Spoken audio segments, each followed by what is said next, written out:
We've come a long way from the cardboard credit cards of yesteryear, from cardboard to plastic, to metal, intangible numbers that belong to the cloud, chips that we tap and wave and enter into the intersphere. Credit and credit cards are not a new concept. We've been doing it for thousands of years. But why is building credit for your business still such a murky subject? And why is it so different to build business credit over personal credit? We're going to dive into the world of credit and credit cards. You'll learn how to build credit for your company and how it differs from building your own FICO score.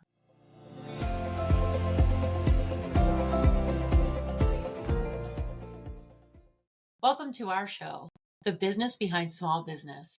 In every episode, we dive into one area of what you need to build a lasting business. We start our show by peeking behind the curtains of someone else's success and then drill down to how you can apply it to your own business. We are your hosts, Sevana Stone and Tiffany Ko. No one gets to $1 million without getting a little dirty. There's a lot of business behind small business, so let's get to it. The idea of credit cards, owning them, collecting them, and the overall idea of credit is really just a fancy IOU that, as I mentioned, began thousands of years ago in ancient Mesopotamia. There have been clay tablets found with inscriptions on them from that time period that show transactions between neighboring merchants from Harappa and Mesopotamians as agreements for buying things and then repaying them later. Fast forward to the days of the Old West in the United States. Merchants would issue goods to farmers and ranchers and use metal coins or small plates as a receipt of the loan for the supplies.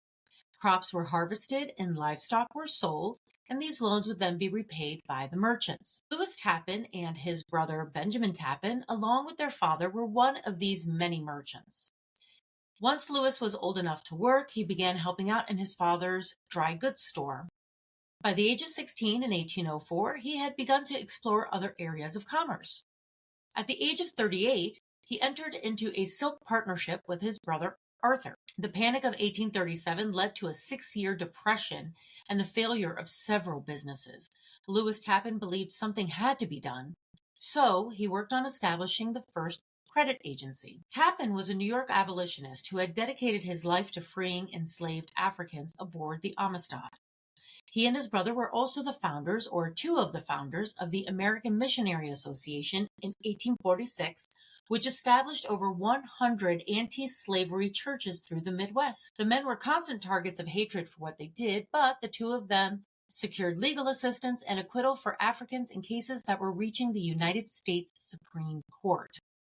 Both men were fascinating, along with their father, who is also an abolitionist, and there's a lot of great articles on them, but I digress. The way it functioned, there's so much to say about them, but that's not the point of today's show. The point of today's show. Yes, the way it functioned was a bit like today's credit reporting agencies, where they would collect information that was entered into a ledger system that was centralized in New York City. Now, these ledgers would rate the company's ability to pay their debts and were published for the public in a series of guides. So basically, if you were known for not paying your debts, these guides would call you out publicly, so you couldn't just go to the town next door and do the same to the people there. In 1840, to encourage expansion, Tappan turned the agency over to Benjamin Douglas, who was a former clerk for the company.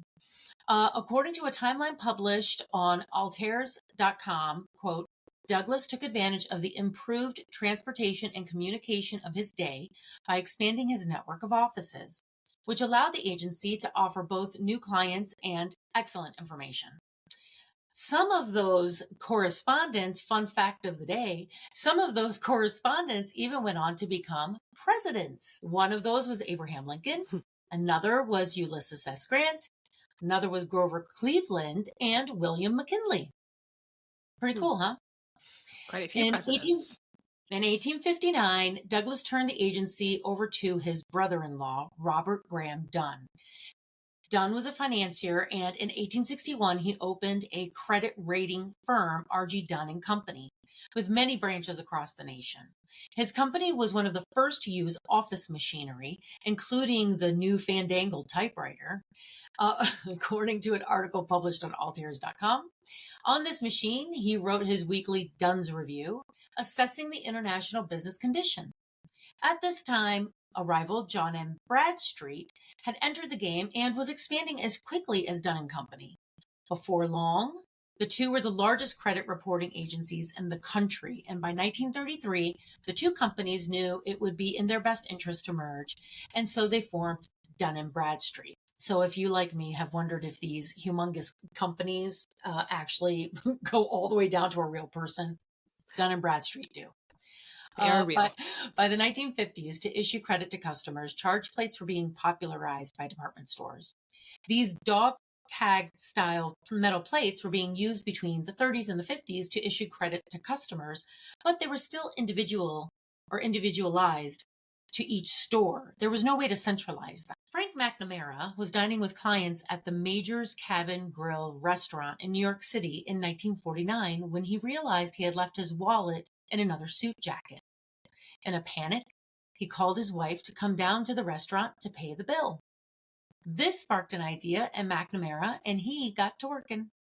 He thought there should be a way to avoid this kind of situation, so he discussed his idea with the restaurant owner, and then he had a conversation with his lawyer, and then his friend, Alfred Bloomingdale. I'm just name tossing all over the place today. So talk about name dropping. Yes. A few months later, he returned to the restaurant with a cardboard charge card and a signature. And that meal infamously was to be known as the First Supper and is credited as the beginning of the contemporary credit and contemporary credit card.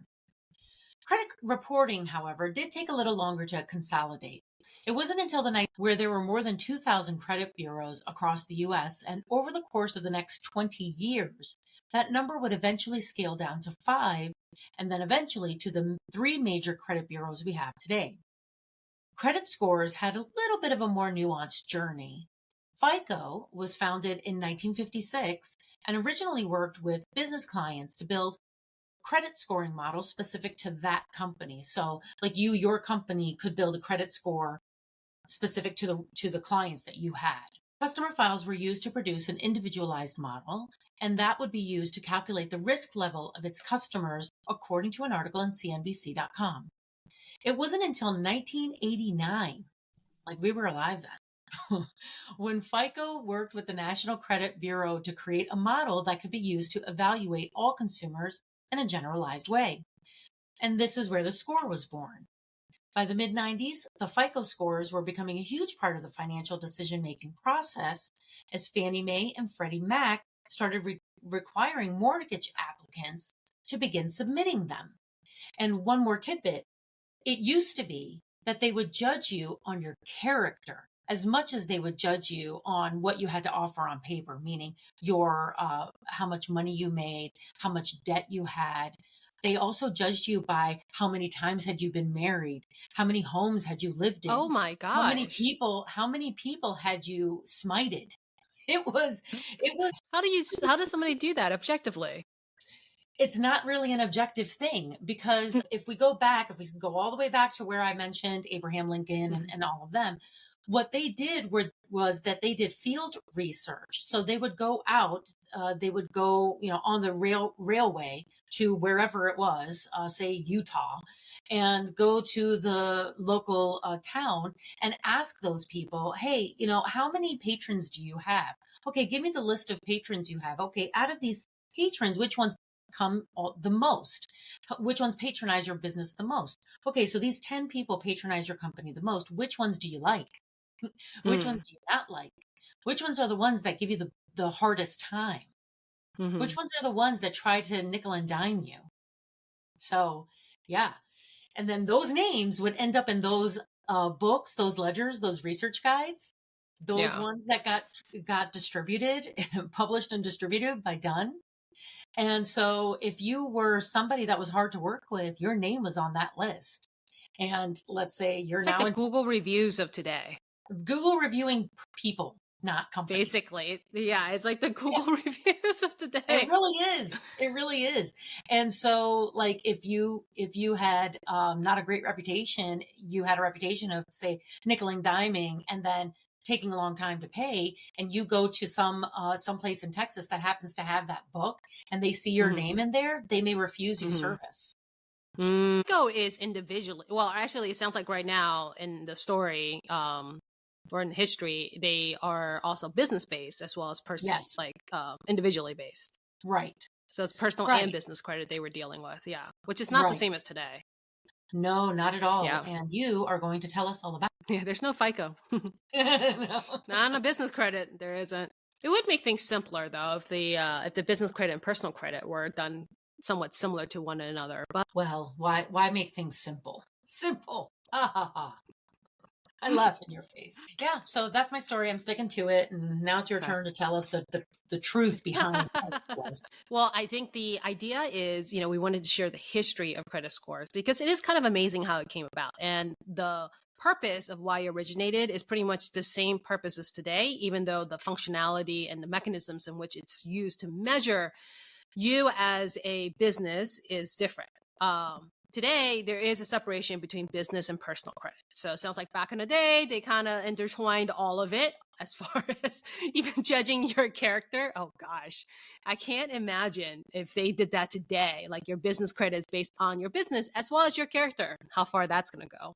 But now there is a separation, meaning that most people who are much more familiar with their personal credit just know that when we talk about business credit, it is not the same. The same rules do not apply in this game. So that being said, the biggest first difference is that when we think about personal credit, we always think about the three major credit bureaus. We have TransUnion, we have Equifax, and we have Experian.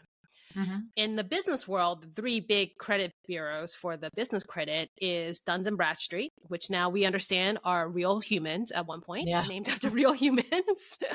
Duns Bradstreet, Equifax, and then Experian. So now, how you earn credit for each of those credit bureaus is also not like your personal credit. So in a personal credit, we go out and we take on debt and we have credit cards. All this automatically reports to your personal credit score.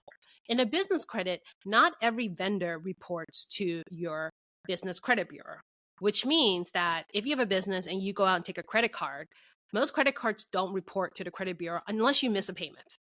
If you miss a payment, they'll definitely tell the credit bureau that you're delinquent. But if you don't miss a payment, you actually don't get points, essentially, for making your payments on time to most of these major credit cards. So, that approach of building your credit, while it works for the individual side, doesn't work at all for the business credit scores. Now, what does work is being able to find the vendors and working with vendors that will, one, extend you a trade line, meaning that they'll be willing to extend you some kind of account, some kind of credit account, so you don't have to pay things back until another 20 to 30 days in after you make the purchase. You have to find one of those vendors that actually report to one of those three main credit bureaus we just named. Now, the tricky part is not every vendor advertises the fact that they report to the credit bureaus, and they don't report to every single one. Yeah, this was the most surprising to me as to who does and who doesn't, because I've clearly been buying my things from the wrong one.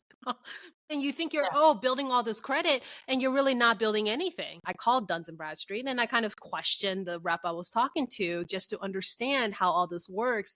And funny enough, when I said, well, wouldn't Duns Bradstreet just know like the list of vendors that report to it? Isn't that something that you would want to share? And they're like, no, we actually can't share that information. I'm like, so you can't tell me who reports to you, but they won't tell me either. So am I just guessing? Like, how do I build my business credit if I don't even know who's involved and who are the players of this game? Now, unlike your personal credit where you can just go online to each of the TransUnion, Experian, Equifax, and you log in and you have a free account and you can constantly see your credit score, you can't with any of these business bureaus. In fact, you have to pay in order to actually see your credit score. And period. There is no exception to that. There is no free peek to it. You actually have to pay to see where you currently stand. And so, I'll let you determine how you feel about that. So basically, you almost have to pay to play, right? So if you're on a track where you're intentionally trying to build your business credit, you already have to put in some money in order to see the credit score so you can actually monitor. Why does it even matter at the end of the day? Like, why does it matter that you have a credit score? Now, for a lot of businesses, like for me, for many years, I never knew about this concept of a business credit score. I just thought that if I've been in business for some time, I'm making good profit, I'm filing my taxes. I mean, I must have good business credit. In fact, I had zero business credit. I didn't have good or bad. I just had none because I had nothing reporting to any of these credit bureaus. When you want to go and get a loan from the bank, or you want to get a vendor to be able to extend your credit, especially if you're in an industry where you have to buy inventory, these kind of vendors all look at your business credit score. And if you have zero credit and you have no credit or bad credit, so no credit or bad credit, obviously they're not going to extend to you.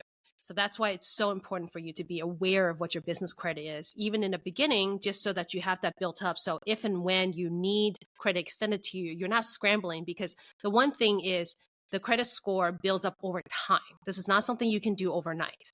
You have to take at least 6 months to be able to build up your credit score. A lot of times, the trade lines won't even report to your business credit bureau until you've been buying from them for like 3 months. Well, you'll get to it. And if you don't get to it, then I'll bring it up. But yeah, okay.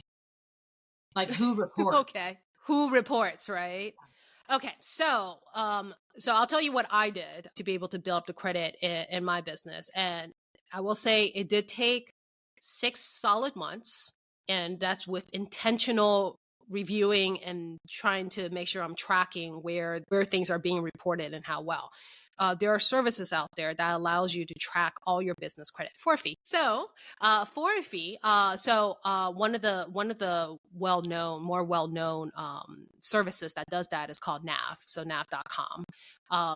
They extend to you a checking account as well as a credit card account. And there's a monthly fee of, I believe now it's approximately $50 a month. And so to buy that fee in, you get basically a monthly reporting to all 3 of the major credit bureaus. And so that fee itself generates what they call like one trade line that reports to the credit bureaus. And then as you have your credit card usage, the credit card also reports. So I hate to use the word trick, but one strategy that I ended up using is that I went to another vendor that also reports, which is Bill from Bill.com. So Bill has a credit card as well for all your expenses and things like that. They're known for like your expense report and how easy it is, and you can get a business credit card with Bill. And Bill reports to 2 credit bureaus. I believe it's Duns Bradstreet and Equifax, I want to say. So they report to 2 credit bureaus. And then so what you do is you put the NAV monthly fee on your Bill credit card. And that way you get an automatic expense that generates credit reporting to the bureaus. Oh, that's a good idea. And then the rest of the way to do it is to find vendors that have openly said that, hey, we report to these credit bureaus. Now, I will say that I've looked at all the vendors and most of them require some kind of fee, or some of them require you to be in business for a certain amount of time. But some of the vendors also require you to have personal guarantees. And when you apply for credit, they sometimes will do pulls, if not hard pulls, on your personal credit. So you just want to be careful of that too, because every pull kind of dings your personal credit. You might want to not do too many of those. But there are some vendors, like I've used Home Depot, which is a great one. Assuming that you're in that line of work, right? I mean, if you're not going to be able to use Home Depot for your business, it may not actually make sense. But Home Depot is one of them. There's a couple office supply stores that also reports to the credit bureaus. Staples being one of them. Office Depot also does that. There is Granger, which is another large, supply store. And then there's this one called The Creatives, which again just sells like miscellaneous stuff that I think requires an actual minimum, if not a monthly fee, in order to be part of that vendor reporting your expenses. I know, fun, right? There is a vendor called Shirtsy that does swag, business swag. So, again, if it's something that your business can already utilize, obviously that's the best way to go. There is a monthly membership fee, of course, in order to participate. Yes. But, if you're going to spend what you're going to spend and you can get it to report to the credit bureaus and build your credit, it may be very much worthwhile. in that case. So, if you go ahead and Google, those are probably the vendors that comes up the most, and they're most well known for being able to actually report to the credit bureaus. But mind the fees. Yeah. And I thought it was fascinating that Amazon is not one of them, right? No. Yeah. Isn't that's so crazy to Not me. Amazon Business either. So No. And I buy like nearly no. all of my supplies from Amazon Business. So that was shocking. Yeah. So I think the hard part is also just kind of balancing it all, because you almost need to remember to, buy things from a certain store and trade line and do it often enough, right? It's not a once and you're done. It's you kind of have to buy it continuously. So, you're building up this credibility in with these credit bureaus so that somebody goes and pulls your credit. They see that you're consistent, you're paying things back on time. Right. Because all three credit bureaus kind of measures things a slightly different in kind of their own way. But at the end of the day are you credible enough to be able to extend any kind of credit to? Are you paying your bills on time? Are you going to be able to pay your bills on time? I don't know about your character, but, certainly I feel like it speaks to the business character. Right. Like as a business, have you filed for bankruptcy? Have you, made late payments to your supplier once or twice? And you get dinged really fast if you're late to your supplier, especially if your supplier reports, assuming you know that they report. And there are little things too that's different too, like in the business credit building world. You think that paying your bill on time is a good thing? It's not a bad thing.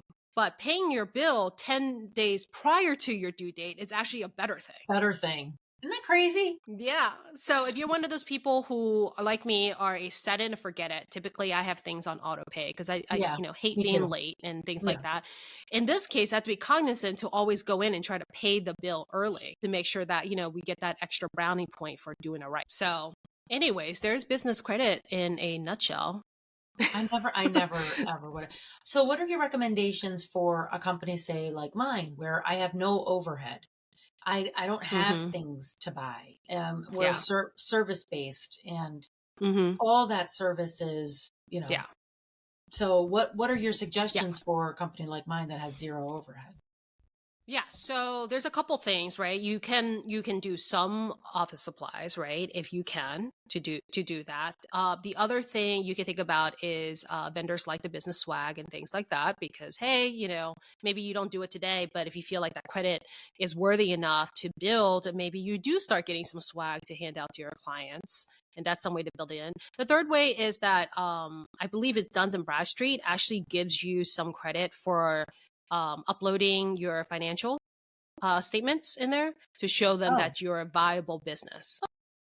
Well, that's interesting. So that's one way to do it as well. Now, Duns Bradstreet, I feel like, has a lot of it behind a paywall. So as long as you're willing to pay the fees that Duns Bradstreet has, you'll be able to. And then they'll also tell you kind of like what's the best way to build credit with them. As long as you're willing to pay to play, they'll definitely tell you kind of how to do it over time. But financial report is one of them. So interesting how they have this pay to play for your business, but not for you as on a personal note. Like if you're one person who owns a business and personal, like your personal is being done this way, but your business is being done that way. Like it can be so confusing. It's almost built to make you fail. Well, we would like to be optimistic, I'm right? going to be optimistic, but on the other hand, it's like, good heavens, like how can you ever keep that track of that? Yeah. And, and that stuff comes into play too. Like I know that most recently I was working with a client who was looking to acquire a business and was a business in trade. And one of the things that they looked at was what is the business credit of the company they're acquiring? Because if they have good credit and good standing, then they know that they have more flexibility with the vendors for inventory, which is, something that is a real cost to the business. Wouldn't it be great to hear the sound of us promoting your business for you right here on our show? Of course it would. You can have that and more by producing a show or multiple shows. All you have to do is email us at thebusinessbehindsmallbusiness@gmail.com to express your interest, and we will share with you what you will receive with your investment. You'll have the opportunity to have your name and the name of your business mentioned multiple times on our show, having your company logo on our social media, along with details on how to get in touch with you and other marketing opportunities as well. Please support us so that we can continue supporting you. There's a saying that goes, put your money where your mouth is. And we're drilling down a bit further here to connect what we've discussed at a granular level to tangible sources you can take to get you to that next level. Got anything for us, Tiffany? Oh my gosh. Yeah, so much. No, you know what? I think as somebody who never really thought about business credit until like the past 12 months, I was dumbfounded by the amount of information there is out there. Mm-hmm. And rightfully so, because now that, if you listen to the episode, you realize, wow, this is nothing like your personal credit. And it is quite tricky to build your business credit. And it takes an amount of time. Maybe, Right. maybe I've been living under a rock. I felt the same way. So yeah. Yeah, exactly. So, a couple things. So like I said, if you Google, if you YouTube it, there is quite a bit out there about people building business credit. The best Google search I've ever used is what vendors report to Equifax, what vendors report to Experian, what vendors report to Duns Bradstreet, and you'll get a list. And the only thing I would say is with some of these lists, sometimes vendors stop reporting. One thing I learned from Duns Bradstreet when I was speaking to them was the fact that some vendors kind of completely drop off because they get overwhelmed by and inundated by the amount of people applying to basically have a trade line with them, because they advertise the fact that they report to Duns Bradstreet, and they also get a lot of customer service negative feedback because people confused with the fact that they're just reporting. They're not the ones in charge of how the credit is compiled. So if they feel like their credit is negative, they actually get mad at the vendor. Interesting. Yes. And so Duns Bradstreet said, for that reason, a lot of people just either just don't advertise anymore or they stop reporting for whatever reason. Now, the reason not every vendor can report is because you actually have to have a certain volume in order for you to even qualify to report to any, and then you have to apply for it. And I'm sure there's fees and things that goes with it, which is why they also charge you a fee for working with them. But anyways, long story short is that you just want to make sure that the vendor still reports. So don't assume that if you go Google search it and it says, vendors as of 2023 that still reports to each of these credit bureaus, I would always do another search within that website or call that vendor just to make sure it does, because you don't want to miss out on a chance and, spend time and spend money with that vendor, and then it's not going to build your credit for you. Right. So plenty of lists out there like that. We can put a few in the show notes just to get you started. And then as far as books, there was a couple books I read, which I cannot find on Amazon right now for whatever reason. But I did end up finding other ones that were on Kindle Unlimited. So Unlimited Kindle, so which is free if you were actually part of that membership. So there's the credit game. So the credit game is essentially, how to build credit without using your personal liability, and using your EIN. So essentially how to build your business credit. And then there's also the Insider's Guide to Business Credit using an EIN only. I think you guys see the pattern I'm going with here, right? Yeah. Yep. So plenty of books like that. The Bible to Business Credit. That's also another book that's out there, also well rated. So you'll see that there is just a plethora of items out there for somebody who is willing to dive in and understand how this business credit world works. Cool. And the last thing I would say about recommendations is, again, like I said, this thing takes time. There's no way you can hurry that timeline. You will need a minimum of 3 to 6 months. So if you feel like you need something like that in the near future, start today and start building your credit. Right. Yeah. I mean, hopefully you've begun to make goals for your company. And if any of those goals require you to make a large purchase, then start now. Yeah, exactly. As always, the resources I used are linked in the show notes. I also have a couple of other links I recommend to take our advice a few steps further. I've listed a link from Dun & Bradstreet and from the IRS on Duns numbers. I highly recommend you take the time to review those. I've also got a couple of books. Lewis Tappan and the Evangelical War Against Slavery by Bertram Wyatt Brown. Although Lewis Tappan was a small part of our story, he and his whole family are so fascinating. Do yourself a favor of reading about him. A History of Credit and Power in the Western World by Scott B. McDonald examines the evolution of credit in the Western world and its relationship to power. And lastly, The Engine of Enterprise, Credit in America by Rowena Olegario. It traces the story of credit from colonial times to the present, highlighting its productive role in building national prosperity. I personally am a huge fan of looking at things and their butterfly effect, or looking at things from what it is in a very small view and how it is affecting us in a much larger view. And Universal. yeah, and those 3 books are fantastic books to get started with. And every resource I used for my stories, those will also be linked. So, Excellent. yes. And last but not least, please hit the like buttons and the follow buttons and tell all of your friends about us. Our show is on all of your preferred social media and podcast platforms and YouTube. We'd love for you to also share our episodes. All of our links are posted below. And until next time, mind the business behind your business, because all great successes start small.